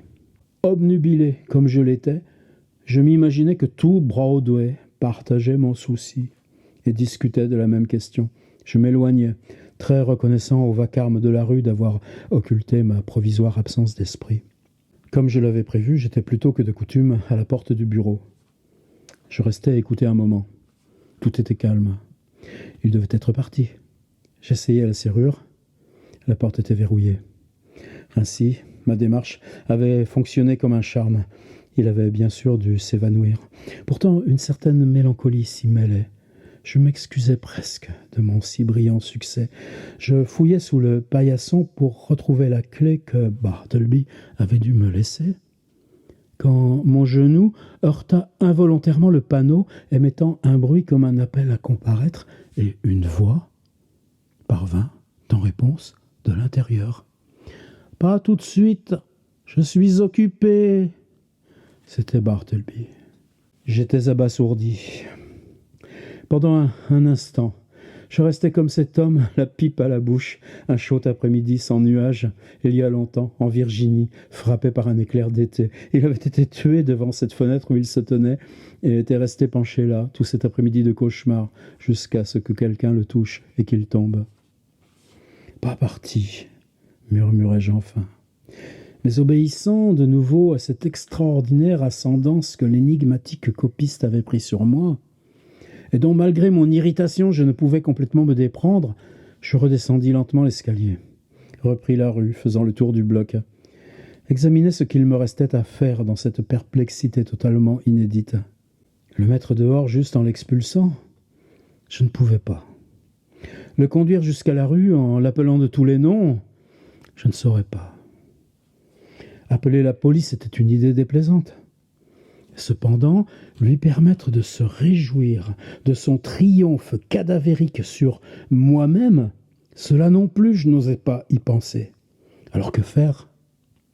Ou bien s'il n'y avait rien à faire, y avait-il quoi que ce soit que je puisse mieux assumer en l'espèce? Oui, comme avant j'avais assumé prospectivement que Bartleby partirait, maintenant je devais rétrospectivement assumer qu'il était parti. Je pouvais assumer de le mettre en œuvre légitimement, entrer au bureau, comme de me dépêcher, faire semblant de ne pas voir Bartleby du tout, marcher droit jusqu'à lui, comme s'il était de l'air. Un tel procédé aurait, à un degré singulier, l'apparence d'un coup d'éclat. Il serait difficile à Bartleby de résister à une telle application de son principe d'assumer. Mais à la seconde vue, le succès d'un tel plan semblait plutôt douteux. Je me résolus une fois de plus à tenter d'en discuter avec lui. « Bartleby, dis-je, en entrant dans le bureau avec une expression tranquillement sévère. Je suis vraiment mécontent. Je suis peiné, Bartleby. J'avais auguré mieux de vous. Je vous imaginais un gentleman d'une telle organisation que dans tout dilemme délicat, une légère allusion aurait suffi. En clair, je l'ai assumé. Mais il se révèle que vous me décevez. Pourquoi ?» J'ajoutais, recommençant sans plus d'affectation, « Vous n'avez même pas pris votre argent » en le lui montrant, juste là où je l'avais laissé le soir précédent. Il ne me répondait rien. « Allez-vous ou n'allez-vous pas me quitter ?» Je lui demandais, d'une passion soudaine, m'approchant brutalement de lui. « Je préférerais ne pas vous quitter », répliqua-t-il, mettant l'accent sur le « ne pas ». Mais quel droit sur cette terre avez-vous de rester ici? Payez-vous un loyer? Payez-vous mes impôts? Est-ce qu'il s'agit de votre propriété? Il ne répondait rien.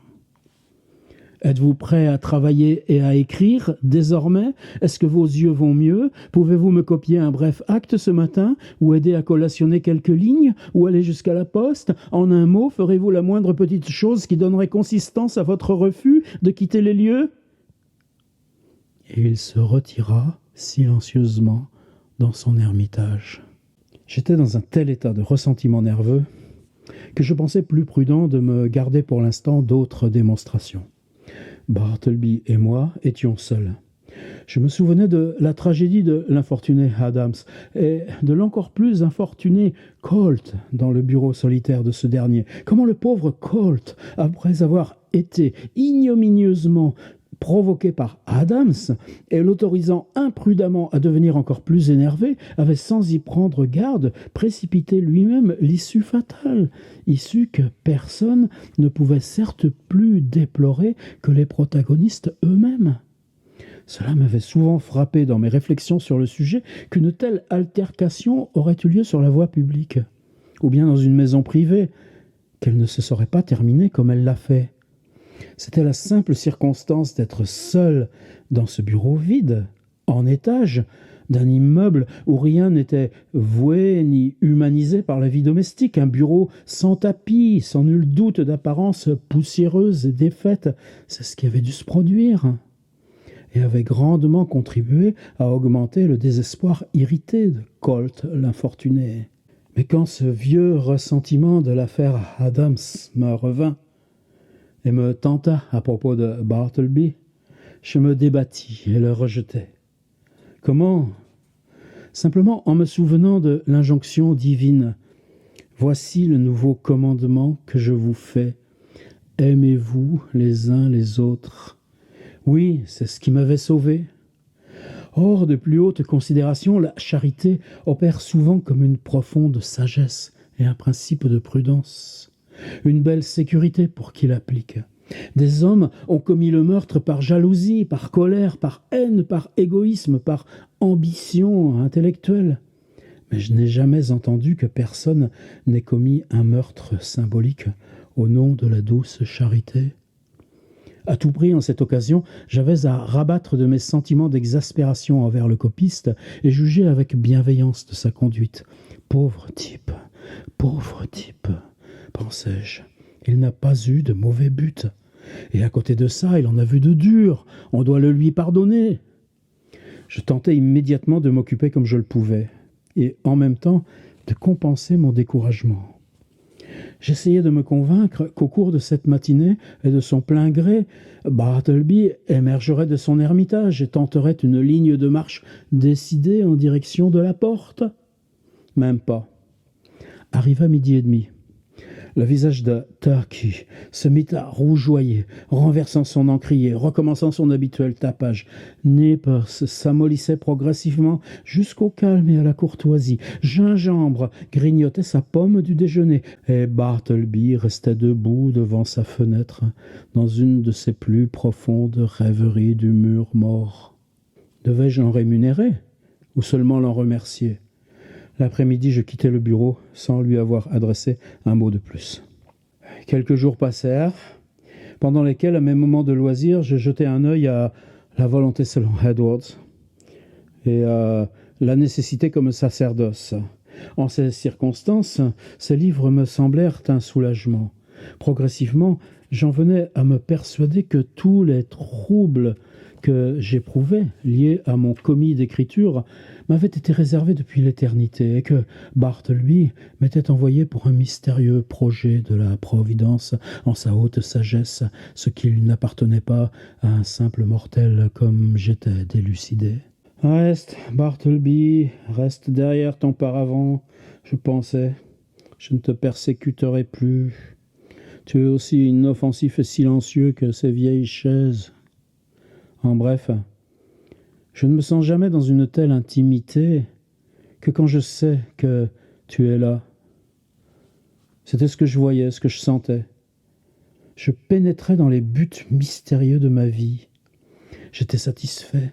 D'autres peuvent avoir des tâches plus ambitieuses à accomplir, mais ma mission en ce monde, Bartleby, est de te fournir d'un pupitre aussi longtemps que tu souhaiteras y demeurer.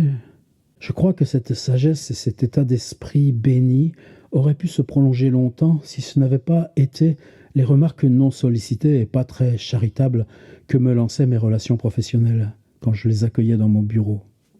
Il en est souvent ainsi que la constante confrontation des âmes intolérantes vient à bout des plus généreuses. Encore que pour sûr, quand j'y repense, il n'était pas étrange que les gens entrant dans mon bureau puissent être choqués par le singulier aspect de l'énigmatique Bartleby et soient tentés de me lancer quelques sinistres réflexions le concernant. Parfois un substitut, en affaire avec moi, se présentant au bureau et n'y trouvant personne que le commis, tentait d'obtenir quelque information précise touchant ce qu'on avait en cours. Mais sans tenir aucun compte de ce qui venait de lui être dit, Bartleby restait là, inamovible, au milieu de la pièce. Alors, après l'avoir contemplé dans cette position un moment, le substitut s'en repartait, pas mieux renseigné qu'il était venu. De même, lorsqu'une audience était en cours et que la pièce se remplissait d'avocats et de témoins et que le travail devait aller vite, quelques gentlemen légitimement présents et dûment occupés, voyant Bartleby à ne rien faire du tout, lui demandaient de courir à son propre bureau, le bureau du gentleman, en rapporter tel ou tel papier. Et immanquablement, Bartleby refusait, demeurant aussi inoccupé qu'auparavant. Alors le collègue en restait tout ébahi, s'en prenait à moi. Mais qu'aurais-je pu dire? Au moins j'étais prévenu que dans l'ensemble de mon cercle professionnel se propageait une rumeur étonnée à propos de cette bizarre créature que je gardais dans mes bureaux. Cela me tracassait réellement. L'idée se faisait jour qu'il pourrait renverser l'œuvre d'une longue vie, se faire maître de mes bureaux, me dénier toute autorité, rendre perplexes mes clients et ruiner ma réputation professionnelle. Projeter une ombre continuelle sur ces lieux, se concentrer corps et esprit sur ses économies, aucun doute qu'il dépensait moins d'une demi-pièce de 10 cents par jour, et à la fin peut-être me mettre dehors, revendiquer la possession de mon bureau par le droit de son occupation perpétuelle, et toutes ces sombres anticipations me brouillaient de plus en plus, tandis que mes amis me lançaient sans repos leurs piques à propos de ce fantôme chez moi. Cela décida d'un grand changement en moi. Je me résolus à me remettre toutes les facultés d'aplomb et rejeter au loin pour toujours cet intolérable cauchemar.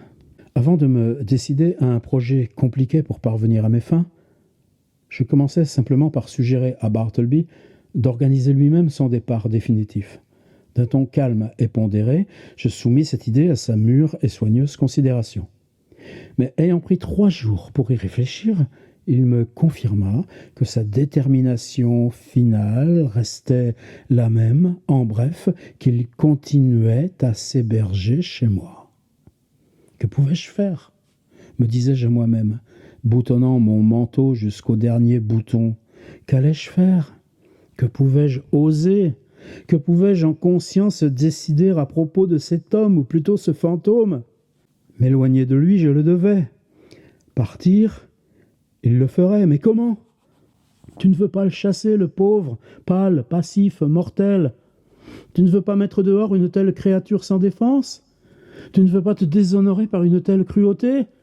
Non, je ne le veux pas, je ne peux pas. Je le laisserai plutôt vivre et mourir ici, et ensuite j'y emmurerai ses restes. Et tu feras quoi ensuite ?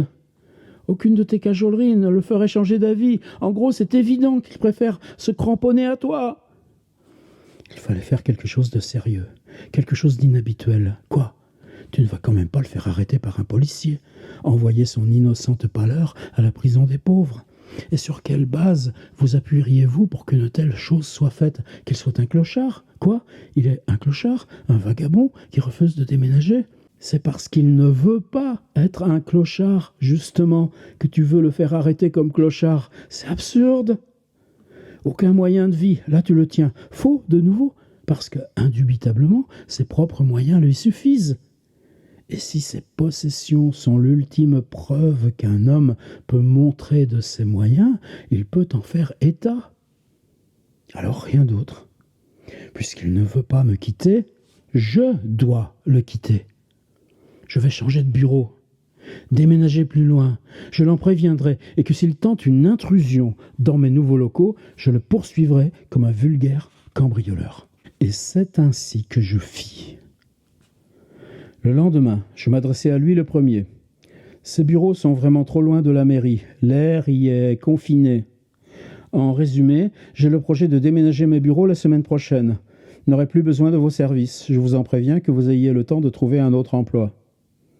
Il ne fit pas de réponse. Il n'y avait rien d'autre à dire. Le jour prévu, je louai des charrettes, des bras, les requis à mon adresse, et n'ayant que peu de mobilier, le tout fut emballé en quelques heures. Tout du long, le copiste resta debout derrière le paravent, dont j'avais ordonné qu'il soit déménagé en dernier. On le retira, et une fois replié comme un grand livre, il dévoila son occupant debout, immobile, au milieu de la pièce nue. Je restai dans l'entrée à le regarder un instant, alors que déjà, à l'intérieur de moi, quelque chose m'en faisait reproche. Je réentrai, la main dans ma poche et le cœur dans l'estomac. Au revoir, Bartleby, je m'en vais. Au revoir. Que Dieu vous soit en aide, mais prenez ça. Je lui glissai quelque chose dans la main. Mais cela retomba sur le plancher, et alors, c'est étrange à dire. Je me sentis comme déchiré d'avec lui, dont j'avais été si longtemps à me séparer. Installé dans mes nouveaux quartiers, je gardais pendant un jour ou deux la porte fermée à clé et guettais les bruits de pas dans le couloir. Quand je revenais au bureau après n'importe quelle petite absence, je m'arrêtais sur le palier un instant, écoutais attentivement, puis poussais la clé. Mais ces peurs étaient sans fondement. Bartleby ne nous poursuivit jamais. Je pensais que tout allait bien, quand un inconnu, à l'apparence troublée, me rendit visite, s'enquérant de si j'étais la personne qui occupait il y a peu les bureaux numéro à Wall Street. Pris d'un mauvais pressentiment, je répondis que oui. Alors monsieur, dit l'inconnu, qui se révéla être un avocat, vous êtes responsable de cet homme que vous avez laissé là-bas. Il refuse de faire aucune copie. Il refuse de faire quoi que ce soit. Il dit qu'il préférerait ne pas. Et il refuse de quitter les lieux. J'en suis désolé, monsieur, dis-je, d'un ton d'une impassible tranquillité, mais troublé à l'intérieur. Mais vraiment, l'homme auquel vous faites allusion ne m'est rien. Il n'est pas de mes amis, ni de mes commis, et vous ne sauriez me rendre responsable de lui. Mais par pitié, qui est-il ? Je ne peux même pas vous renseigner, je ne sais rien de lui. Si je l'ai employé autrefois comme commis aux Écritures, il n'a rien effectué pour moi depuis longtemps. Alors je vais vite régler ça. Mes hommages, monsieur. Plusieurs jours passèrent. Je n'entendis plus parler de rien, si bien que souvent je me sentais la charitable pulsion de venir frapper à la porte et de voir le pauvre Bartleby. Mais une certaine délicatesse ou je ne sais quoi me retenait. Tout est fini avec lui maintenant, je finis par penser, quand après une autre semaine, rien ne me fut venu aux oreilles. Mais arrivant au bureau, le jour suivant, je trouvai plusieurs personnes attendant à ma porte dans un grand état d'excitation. « Voilà le monsieur, c'est celui qui vient !» cria le principal, que je reconnus comme l'avocat qui était précédemment venu me voir seul. « Vous devez le faire partir, monsieur, et très vite !» cria un homme corpulent parmi eux, s'avançant vers moi, et en qui je reconnus le propriétaire du numéro de Wall Street. « Ce gentleman, mes locataires ne peuvent pas le supporter plus longtemps. Monsieur B, il montrait l'avocat, l'a mis hors de son bureau, et maintenant il vit dans les parties communes de l'immeuble, assis sur la rampe de l'escalier toute la journée, et dormant sur le palier la nuit. Tout le monde est concerné. Les clients ne viennent plus au bureau, on craint un lynchage, vous devez faire quelque chose, sans délai. » Atterré par ce flot, je reculai devant lui. J'aurais préféré m'enfermer à clé dans mes nouveaux bureaux. En vain, je persistais à redire que Bartleby ne mettait rien, pas plus qu'à aucun d'eux.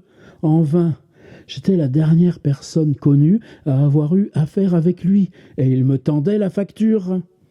Effrayé qu'ils exposent tout cela dans la presse, comme une personne parmi eux m'en menaçait obscurément, je mis les choses en balance, et à la fin suggérais que si l'avocat voulait me permettre un entretien confidentiel avec le copiste dans son propre bureau, celui de l'avocat, je viendrais dans l'après-midi et ferais de mon mieux concernant la nuisance qui était l'objet de leur plainte. Grimpant l'escalier de mon ancienne tanière, je découvris Bartleby, assis silencieusement sur la rampe du palier. Grimpant l'escalier de mon ancienne tanière, je découvris Bartleby, assis silencieusement sur la rampe du palier. « Mais qu'est-ce que vous faites là, Bartleby ?» demandai-je. « Je suis assis sur la rampe, » il répondit avec douceur. Je l'emmenai dans le bureau de l'avocat qui nous laissa. « Bartleby, dis-je, êtes-vous conscient que vous me causez grande affliction à vouloir continuer d'occuper le palier après avoir été renvoyé du bureau ?» Pas de réponse. Maintenant, de deux choses. Soit vous faites quelque chose, soit c'est à vous qu'on va faire quelque chose. Dites-moi, dans quelle sorte de métier vous voudriez trouver un poste ? Voudriez-vous recommencer à travailler comme commis aux Écritures pour quelqu'un ? Non, je préférerais ne pas faire aucun changement. Voudriez-vous être employé dans un magasin ? C'est trop renfermé, ça. Non, je ne veux pas être employé. Je ne suis pas exigeant. Trop renfermé, je m'écriais, alors que vous restiez enfermé tout le temps. Je préférerais ne pas être employé de magasin, reprit-il, comme pour évacuer une fois pour toutes cette petite suggestion. Qu'est-ce que vous penseriez de serveur dans un bar? C'est un travail qui vous irait, cela n'eusse pas la vue, au moins. Je n'en voudrais pas du tout. Comme je vous l'ai dit tout de suite, je ne suis pas exigeant. Sa rhétorique décalée me désarmait. Je revins à la charge. Est-ce que vous voudriez voyager dans le pays, recouvrir les impayés de commerçants? Cela vous redonnerait de la santé? Non, je préférerais faire autre chose. Est-ce que vous voudriez voyager en Europe comme compagnon d'un jeune gentleman? Cela développerait votre conversation, cela vous conviendrait? Absolument pas. Cela ne me frappe pas que cela pourrait arranger quoi que ce soit. Je veux une situation stable. Or, cela, je ne suis pas exigeant. Stable, alors, vous le serez, je m'écriai. Maintenant, perdant toute patience, et pour la première fois, dans toute la gamme des exaspérations subies avec lui, m'envolant dans la passion. Si vous ne quittez pas ces lieux avant la nuit, je me sentirai obligé, et bien sûr, je suis obligé de quitter les lieux moi-même. Je conclus en pleine absurdité, ne sachant plus quelle piste choisir pour bousculer son immobilité et obtenir son acquiescement. Désespérant de tout effort supplémentaire, je me hâtais de le quitter quand me vint une ultime pensée, une de celles pour lesquelles j'avais déjà été trop indulgent dans le passé. « Bartleby, dis-je, dans le plus aimable ton auquel je pouvais me contraindre dans des circonstances aussi tendues, voulez-vous me suivre chez moi ? Non pas à mon bureau, mais dans mon appartement, et y rester jusqu'à ce que nous ayons conclu un arrangement qui soit de votre goût. Venez, on y va, maintenant, tout de suite. Non, tout de suite, je préférerais ne pas faire de changement du tout. Je ne répondis rien. Mais échappant à tout le monde par la soudaineté et la rapidité de ma fuite, me précipitai hors de l'immeuble, remontai Wall Street jusqu'à Broadway, et sautant dans le premier omnibus, je fus rapidement hors d'une éventuelle poursuite. Aussitôt que je retrouvai la tranquillité, il me semblait percevoir que j'avais fait maintenant tout ce qu'il était possible de faire. Respectant à la fois la demande du propriétaire et de ses locataires, et vis-à-vis de mes propres souhaits et sens du devoir, au bénéfice de Bartleby et pour le protéger d'une persécution plus rude. Je m'efforçais de me sentir à nouveau insouciant et tranquille. Et ma conscience me justifiait en cela. Et même si, bien sûr, je n'avais pas eu le succès escompté, effrayé que je sois d'être à nouveau pourchassé par le propriétaire en colère et ses locataires exaspérés, je confiais à Nippers les affaires courantes, et pendant quelques jours, je résidais dans la partie haute de la ville et ses banlieues, là où étaient mes racines. Je traversais vers Jersey City et Hoboken, et fis même une brève visite à Manhattanville et Astoria.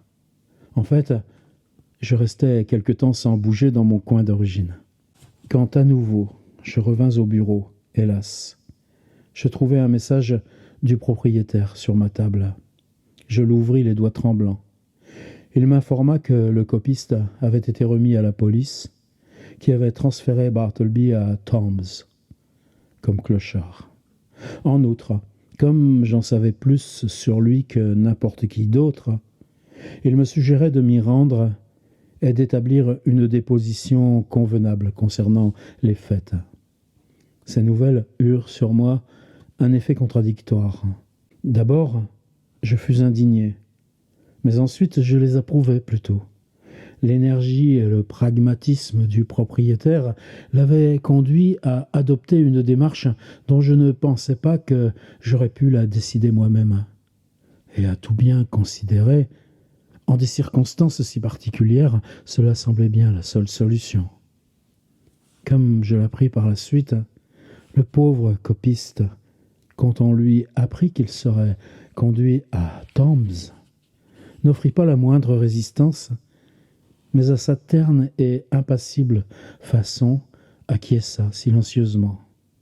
Quelques badauds passionnés et curieux se joignirent à l'assemblée, et conduite par un agent fermement, bras dessus, bras dessous, avec Bartleby, la procession silencieuse se fraya un chemin parmi le vacarme, la chaleur, la joie et la bruyante animation du déjeuner. Le même jour que je reçus cette note, je me présentai à Tombs, ou pour parler plus exactement, le palais de justice.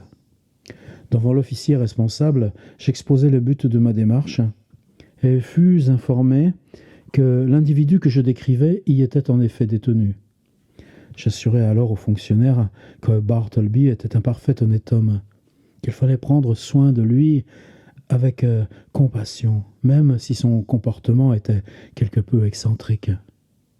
Je racontais tout ce que je savais et terminai par l'idée de le garder ici comme détenu de la façon la moins rude possible, même si, bien sûr, je savais comme c'était difficile. En tout état de cause, si rien de mieux ne pouvait être fait, qu'on l'accueille à l'hospice de charité. Je sollicitai ensuite de pouvoir m'entretenir avec lui. N'étant pas inculpé de quoi que ce soit et parfaitement inoffensif et paisible, on l'avait laissé déambuler librement dans la prison, et plus spécialement dans cette cour qui avait une pelouse au milieu. C'est ici que je le trouvais, debout, tout seul, dans l'endroit le plus tranquille, le visage face à un grand mur, quand tout autour, depuis les barreaux étroits des cellules, je voyais diriger sur lui les yeux des meurtriers et des voleurs. « Bartleby, je vous reconnais, dit-il, sans même se retourner, mais je n'ai rien à vous dire. » « Ce n'est pas moi qui vous ai amené ici, Bartleby, dis-je, peiné durement de sa suspicion implicite. Et pour vous, ce n'est pas un lieu si exécrable. On n'a rien à vous reprocher pour vous maintenir ici. Et regardez, ce n'est pas un endroit si triste qu'on pourrait le penser. Regardez, vous avez le ciel, vous avez de l'herbe. »« Je sais où je suis, » répondit-il. Et comme il ne voulut rien me dire d'autre, je le laissai. Comme je revenais dans le couloir, m'accosta un grand homme sanguin en tablier qui, me désignant la cour du pouce sur son épaule, me dit « C'est votre ami, celui-là ?»« Oui. »« Il veut mourir de faim, si c'est ce qu'il veut. La gamelle de la prison, c'est parfait. »« Vous êtes qui ?» je demandai, ne sachant pas quoi répondre à une personne sans tenue officielle dans un tel endroit. « Je suis le cantinier. Quand les gentlemen ont des amis ici, c'est moi qui m'occupe d'eux, qu'ils aient de quoi te gêner. » « Ah, ça se passe comme ça, dis-je, me retournant vers le gardien. Il me répondit que oui. Bon, alors, dis-je, en glissant un peu d'argent dans la main du cantinier, ou celui qu'ils nomment ainsi, je vous demanderai de bien surveiller mon ami ici. Procurez-lui le meilleur déjeuner que vous pourrez, et soyez poli avec lui le plus possible. Vous voulez me présenter, dit le cantinier, en me regardant avec une expression prouvant son impatience de donner un échantillon de son savoir-faire. Pensant que tout cela serait au bénéfice du copiste, j'acquiesçai, et demandant son nom au cantinier, je retournai avec lui vers Bartleby. « Bartleby, c'est Mr. Cutlets.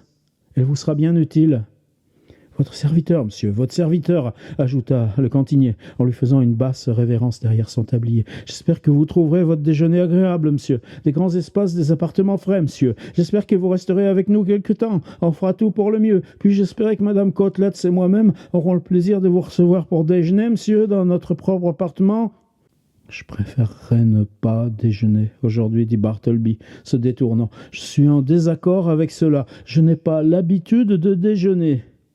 Et après avoir dit cela, il se rendit sur l'autre côté de la cour et reprit position face au mur. « C'est quoi ça ?» dit le cantinier, s'adressant à moi avec ébahissement. « Elle est bizarre, non ?» « Je crois qu'il est un peu dérangé, dis-je tristement. »« Dérangé ? Vous appelez ça dérangé ? Bon sang sur ma tête. Je pensais que cet ami à vous était un gentleman faussaire. Je ne peux pas avoir pitié, je ne peux pas les aider, monsieur. Vous connaissez Monroe Edwards ?» ajouta-t-il de façon touchante, et il s'arrêta. Alors, posant avec compassion sa main sur mon épaule, il soupira. « Monroe Edwards, il est mort de consomption à Sing Sing. Vous ne seriez pas en relation avec Monroe ?»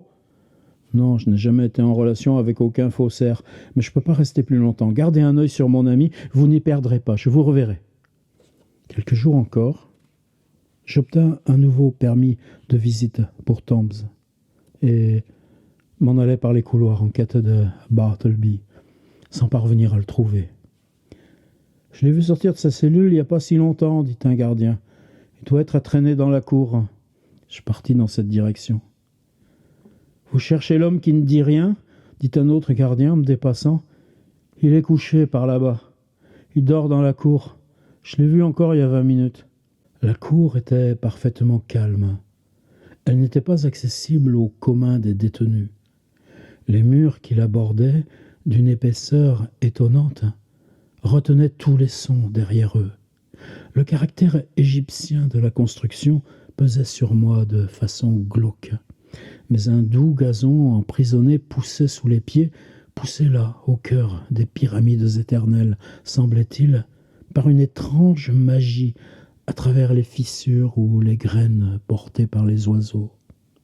Blotti, bizarrement, à la base du mur, ses genoux remontés et couché sur le côté, sa tête touchant la pierre froide, j'aperçus Bartleby, dévasté.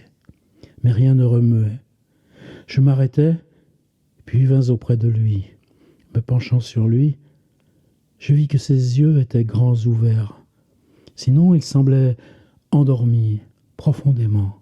Quelque chose me poussa à le toucher.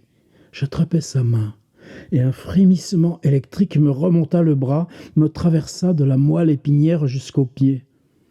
La face toute ronde du cantinier surgit devant moi. « Son déjeuner, il est prêt. Aujourd'hui non plus, il déjeunera pas. Il vit toujours sans déjeuner. » « Il vit sans déjeuner, dis-je.